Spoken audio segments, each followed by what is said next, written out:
ano lang tayo, mga propeta na sila pero ng sino kanyang nagpunta sa kanila? Kailangan pakinggan mo nga. at ang sa- Oh. Espiritu. Espiritu. Wala. Wala tayong problema doon. Pero lang sa pero sino nakutos sa mga propeta? Para sulat yun, mga utos. Alam na sila. Tao lang sila eh. Paano sila magkakaroon ng sariling batas? Parang talang buhay yan, dinadagdagan.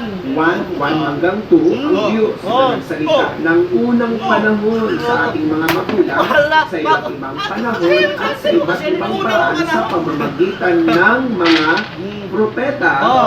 Kita na yan. Ay nagsalita sa atin sa mga huling araw na ito sa pamamagitan ng kanyang anak na siyang itinalaga na tagapagmana Sino yung anak, ng Joseph? ating mga bagay Sino yung anak, na sa Joseph? pamamagitan naman niya ay ginawa ang sanlibutan. Sinong So gumawa? sa maliling Sino sabi, gumawa? so what I said, Alam ng ang mga propeta. overall author ng Biblia was God at anak si ito po Kristo. ay pinisan ng Espiritu Santo at ito po ay itinasi ng Espiritu Santo sa mga propeta sa iba't ibang panahon, sa iba't ibang paraan at sa iba't ibang pagkakataon.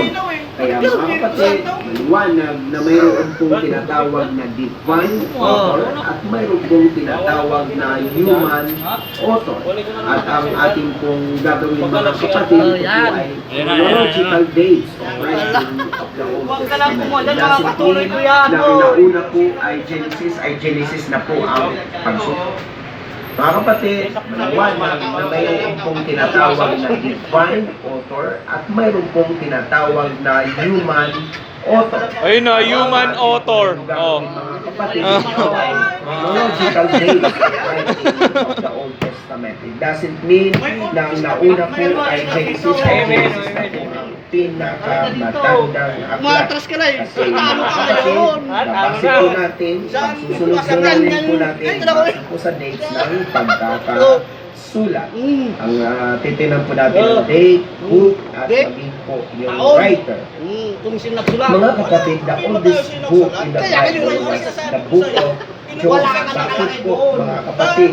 Even though sa Genesis na doon po ang account ng creation, but it was written by Moses at bago si Moses na una na po, nag-exist na po si Job. And why the Bible scholars considered the book of Job was the oldest book ever in the Bible is because wala pang mga silver, wala pang mga ilak, sabihin natin, wala pang mga coin, no? Kaya Wala matanong na, pang antayin mga natin talagang salapit, sabihin po natin.